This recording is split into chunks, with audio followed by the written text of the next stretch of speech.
Many visitors of the Basilica don't realize that by crossing St. Peter's Square, they leave a territory of the Italian Republic and enter a foreign country, the state of the Vatican City.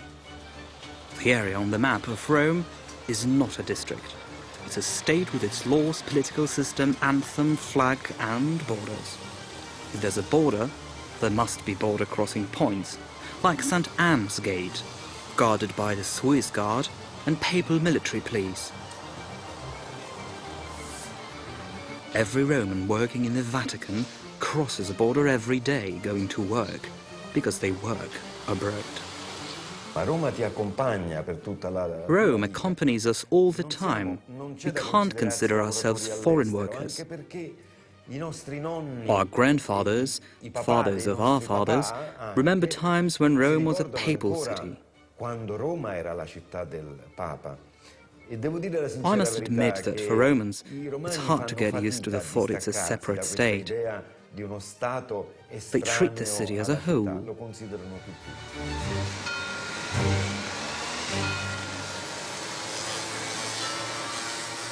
On the other side of the Tiber, 2 kilometers from the Vatican, is a Quirinal Palace, the residence of Italian president. St. Peter and Paul are looking at the visitors.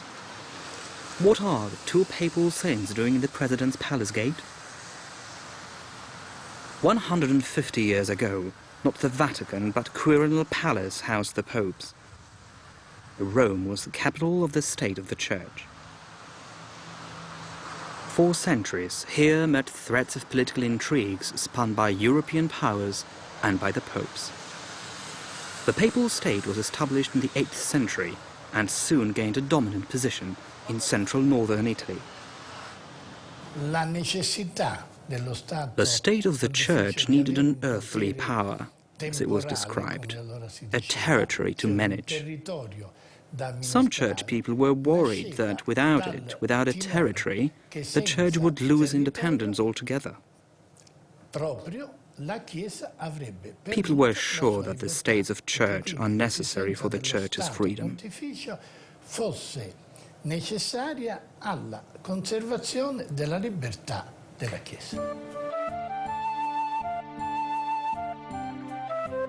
Being a lay ruler made the Pope just another European sovereign. He ruled the country, led wars, signed treaties, imposed taxes, passed laws and had an army. In the Middle Ages, it was acceptable. But later, the situation changed. In the modern era, the concept of Pope the ruler was clearly a failure. In the 19th century, a dramatic problem of saving the papal state became urgent. The Pope first believed he could satisfy the more and more liberal ambitions of his society, introducing some freedom of press and administration. Yet he never wanted to pass a constitution. This became a crucial sore point.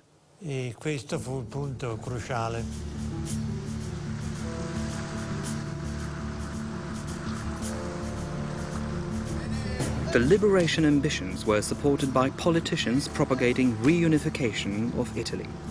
Half measures of Pius IX couldn't stop history, which brought a dramatic change of guards, the Quirinal Palace.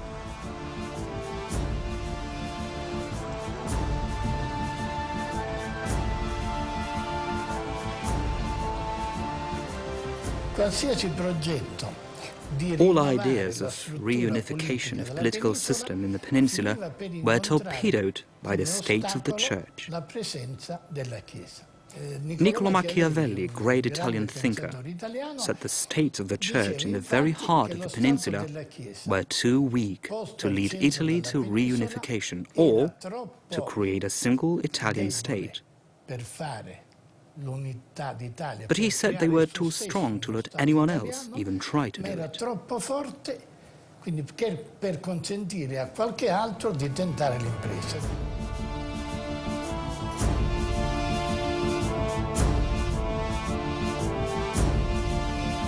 Finally, an attempt is made. The 1870, a French-Prussian war starts. French troops, guarantors of safety of the Papal State, retreat to France. Piedmont troops set off for Rome. On September the 20th, Piedmont artillery fire at Porta Pia in the Eternal City. Soon after 8 o'clock in the morning, Bersagliers, Piedmont sharpshooters, enter. Papal forces cannot fight them back, and the Piedmont troops take the city.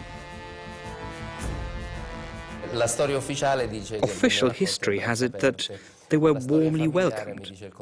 My family legend tells a different story. My great-great-grandmother witnessed the troops of Kingdom of Piedmont and Sardinia enter Rome. There was no big enthusiasm for that. After 2,000 years, Romans were used to various bigger and smaller invasions.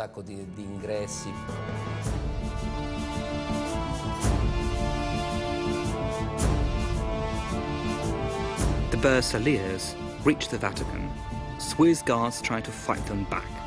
At 9:30, Pope Pius IX orders to hang a white flag over the basilica's dome. Rome gives up. And that's how a 1,000-year-old history of the state of the Church ended. The Pope faced a great problem of giving up a country with a 1,000-year-old tradition. As a head of state, he couldn't give it to the Italians or to anyone else. He took the only possible decision. In fact, he was forced to do it. He claimed himself a prisoner and didn't accept the situation. He still considered himself a sovereign of the Papal State, although territorially it didn't exist.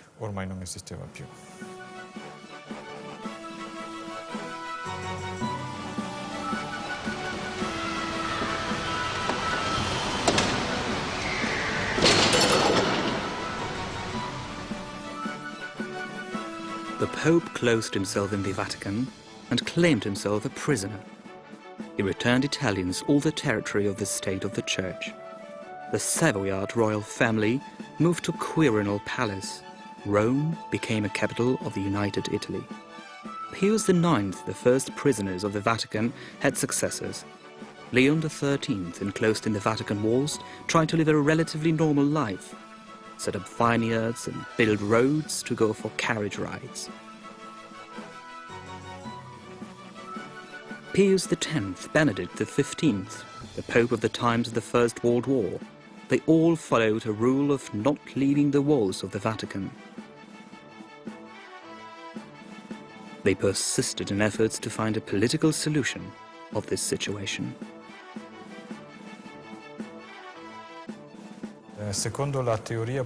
According to the political theories of that time, sovereignty couldn't exist without territory. The Pope continued his demands to have his sovereignty returned. It had always been related to the Holy See. The Holy See was a sovereign unit, not a territorial position. But then, sovereign authority without territory wasn't accepted. A state had to be created with a pope as a ruler. In 1920s in Italy was an era of fascists. After years of secret and unsuccessful attempts, the Vatican starts negotiations with Italian fascists. Why was Mussolini willing to solve the Roman question?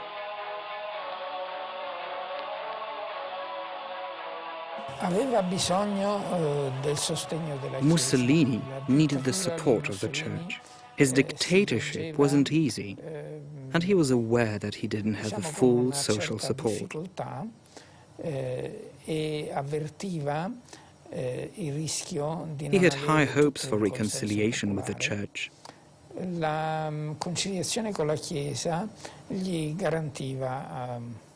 He could count on the clergy's support and make use of the patriotism of Italian Catholics in his colonial plans in Africa. Con la impresa coloniale perché voleva fare delle conquiste in Africa.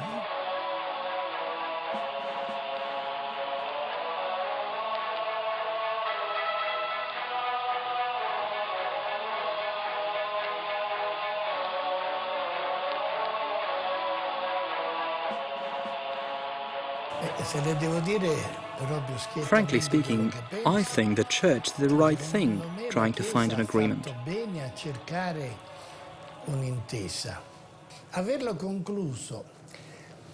However, signing it with a person seen as a dictator wasn't, in my opinion, the right move. Secondo me non è stato una mossa giusta.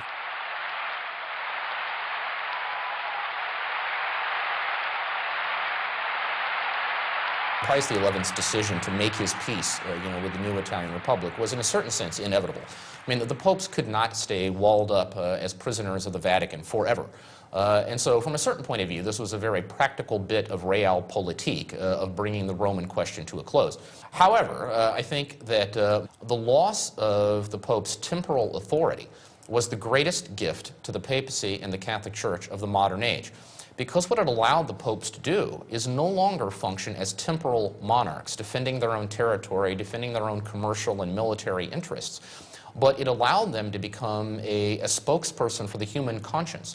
So that when the Pope intervenes today, for example, in the conflict in Iraq, it is clear to everyone he's not doing so because he has a military interest or he has an economic interest. The Vatican doesn't have an oil company, the Vatican doesn't have an army.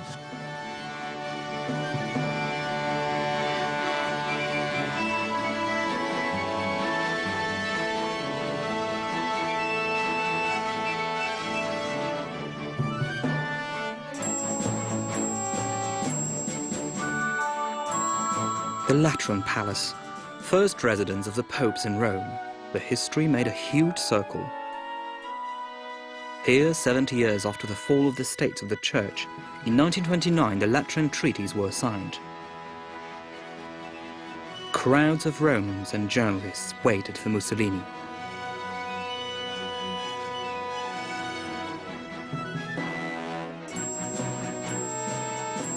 Until today, in a great hall of Lateran Palace, there is a table at which a new political organism was created, the State of the Vatican City. The document was signed by Cardinal Gaspari and Mussolini.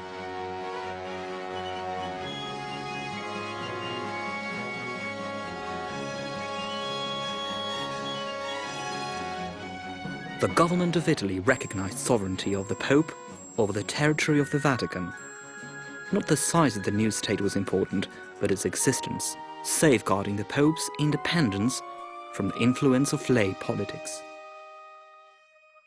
The aim of the state is not to care for a common good of the citizens, but to ensure its sovereign, the Pope, maximum freedom. That's why democracy wouldn't make any sense in this state.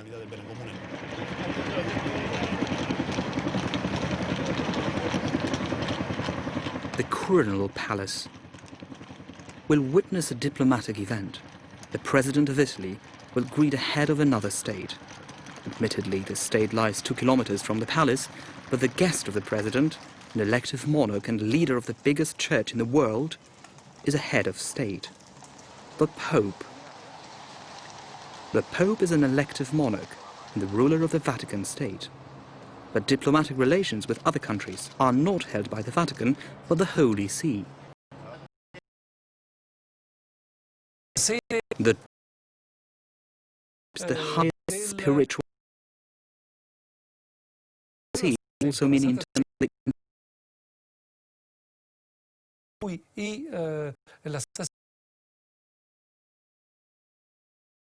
and the Holy See. Foreign well.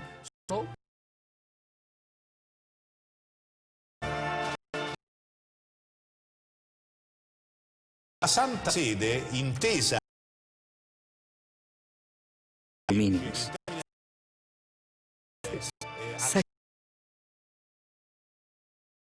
But the Pope's office,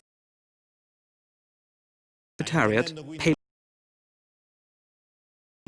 tutto l'apparato. All help the Pope. The Holy See is the organ of the Il governo su two functions. And the ruler microscopic size of the Vatican to the scale. The Pope is free from trouble. Power. The Vatican is the world without. questo The people are said to be nice. We know that small population of the Vatican. It means that the people who don't form an è residents come from different nations. sue strutture e quindi Do not form a nation. Reigns, which guarantees the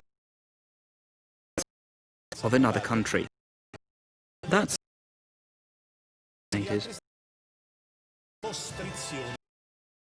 freedom of the throughout.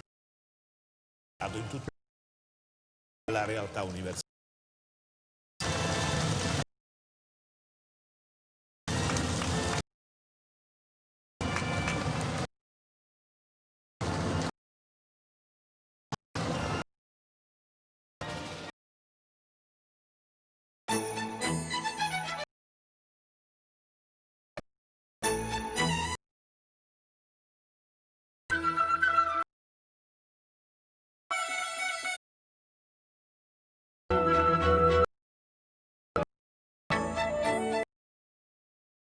Functional. There's only 44 institutions and professions. Armed forces.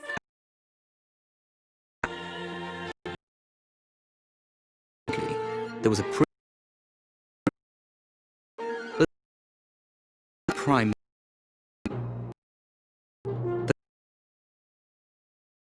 the Basilica.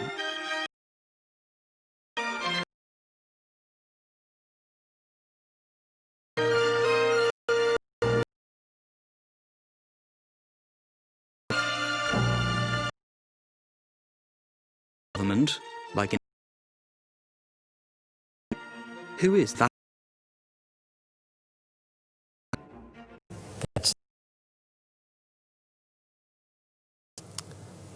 The Holy Father, like a city-state. I am the state. Country. So I am the president. I have executive. A law. There is a pontifical commission of 7 cardinals, of which I am also the president, which makes the laws. Cardinal Schocker is a prime minister and the speaker of the parliament.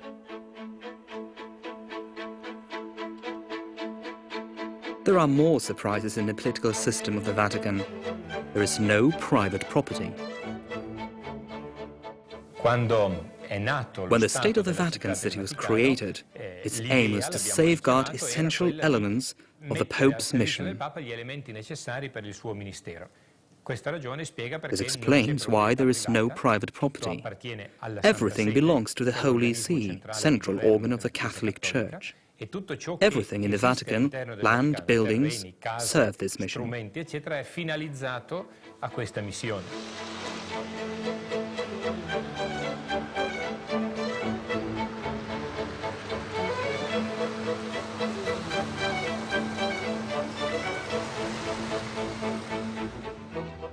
The lack of private property is a derivative of the Vatican's functions. But there are some conveniences every honest taxpayer dreams about.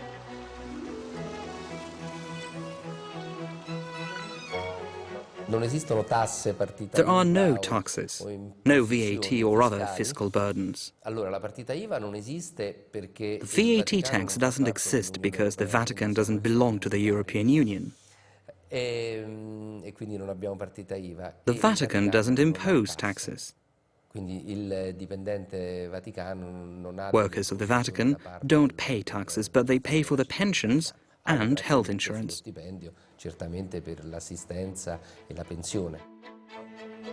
The State of the Vatican City exists to ensure freedom of holding the office of Peter by the Pope.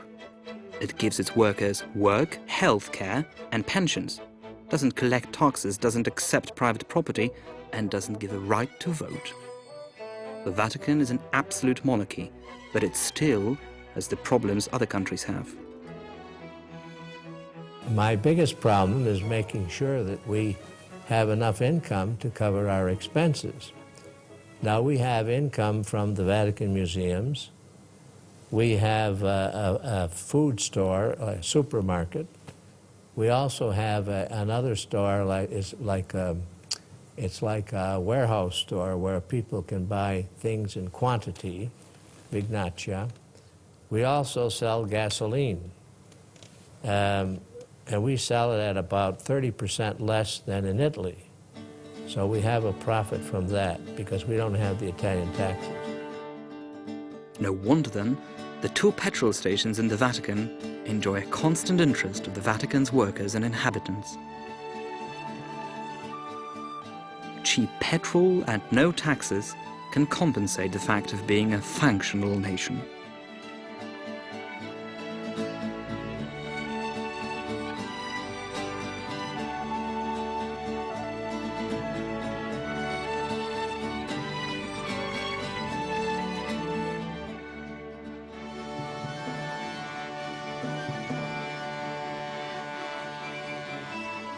From the Tiber to St. Peter's Basilica, a monument avenue stretches. It's Via della Conciliazione, Street of Reconciliation. Few people know it commemorates the events which led to the establishment of the Vatican State. 70 years ago, you couldn't see the Basilica from the River Tiber. Once there were suburbs of old little houses. The Basilica wasn't seen from behind the buildings. After reconciliation, the buildings were destroyed, and Via della Conciliazione provided a new perspective. Mussolini himself supervised the works. A big part of Borgo district was destroyed. An avenue connecting St. Peter's Square with Tiber was Mussolini's idea. It was opened on the 21st of April 1934. It wasn't an accidental date.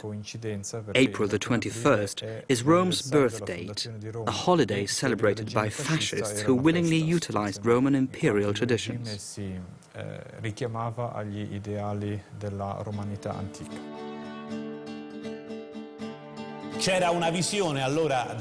You became ecstatic when you were leaving narrow streets, old houses, and stood in front of the Vatican Basilica.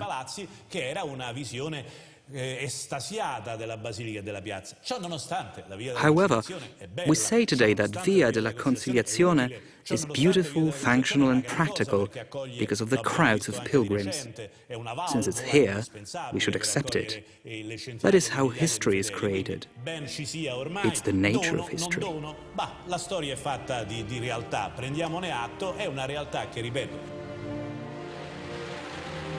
Pompa's idea of Mussolini has become a part of Roman landscape. Heading for the Basilica, we go along a street which was a whim of the dictator and a monument of events which led to creation of the state of the Vatican City.